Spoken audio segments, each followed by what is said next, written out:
a sixth standard pass man, strive for 40 years and challenge the stalwarts of the world. I would like to give an example of the man, of the person who had very small means but reached the heights in his field. The man, the person who changed my life and converted me from a doctor of a body to a doctor of soul. And I'm sure you know the name of that man. He's none other than Sheikh Ahmad Deedat. Let us compare his goal setting. Sheikh Ahmad Deedat. And if you know the life history of Sheikh Ahmad Deedat, he acquired education only till standard 6. Because both his ends could not meet, he was forced to leave his education. After passing standard 6, he was forced to leave his education. A man with small means. He was forced to leave the country India where he was born. Then he goes to South Africa. He does a job of a salesman. He works in a furniture shop. He does the job of driving, etc. And while he was in South Africa, he used to constantly be harassed by the Christian missionaries, who used to tell Islam is a useless religion. It is merciless. They used to attack Islam. And because he used to get harassed, a desire came in his heart that I want to reply all the allegations against Islam made by these Christian missionaries. I want to give a fitting reply to these Christian missionaries. Imagine a man only studied to standard 6. But naturally he had faith in Allah. He strived. He stumbled across a book. Books which were lying in a room which had dust on it. He stumbles across a book by the name of Izar al-Haq, the truth revealed by Maulana Rahmatullah Karanvi. And he gets the direction for his goal. That's how he started.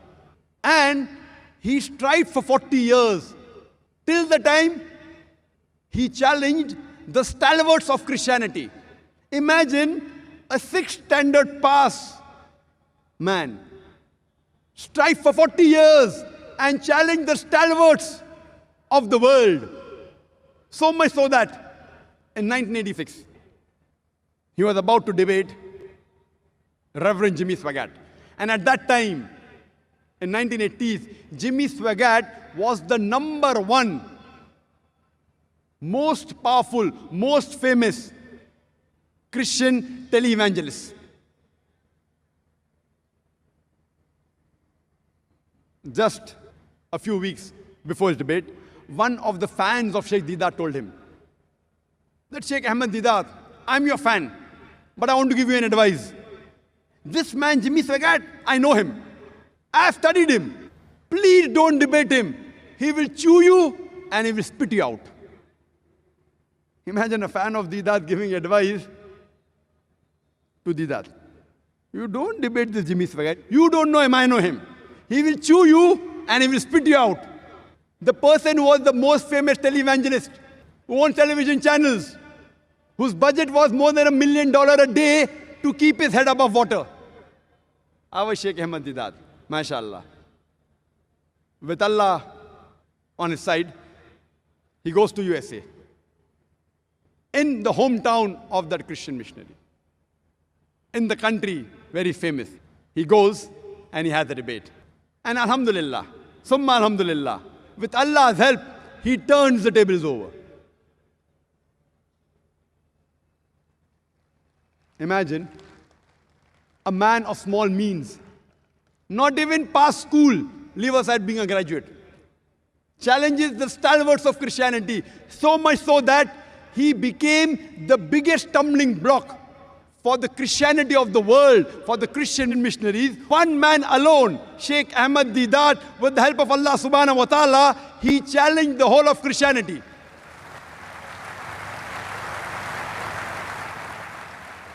Let's analyze his goal setting.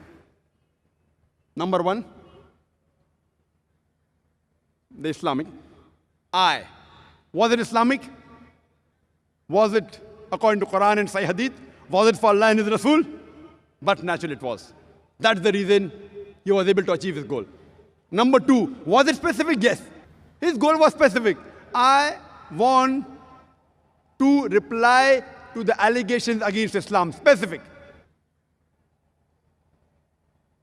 I want to give a fitting reply. Remove the misconceptions about Islam that is there in the minds of the non-Muslim. Number three, was it lucrative? Was it profitable? He wanted profit in Akhirah. And inshallah, Allah will grant him Jannah, inshallah. But besides being profitable in the Akhirah, it even profited him here. You know, a number 6 standard passed man. In 1986, he gets the biggest award in the Muslim world. He is awarded the King Faisal Award for service in humanity. A 6 standard man. He didn't do for the award. Maybe he got $200,000. He didn't do it for that.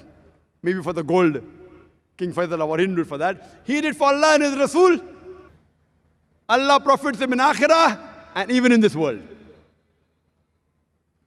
Lucrative. Was it apt? Was it appropriate? Very apt. At the right time. His style, everything at that time. When the Christian missionaries were hammering the Muslims, our morale was at the lowest. This man, Sheikh Ahmad Deedat, he inspired thousands of youngsters, including myself. We could at least raise our head and stand. Apt. Was it measurable? Yes. What did he do? He collected the books of Christianity, the Christian missionaries who wrote against Islam. You know, John Gilchrist, all these books, Jimmy Swaggart, and started replying.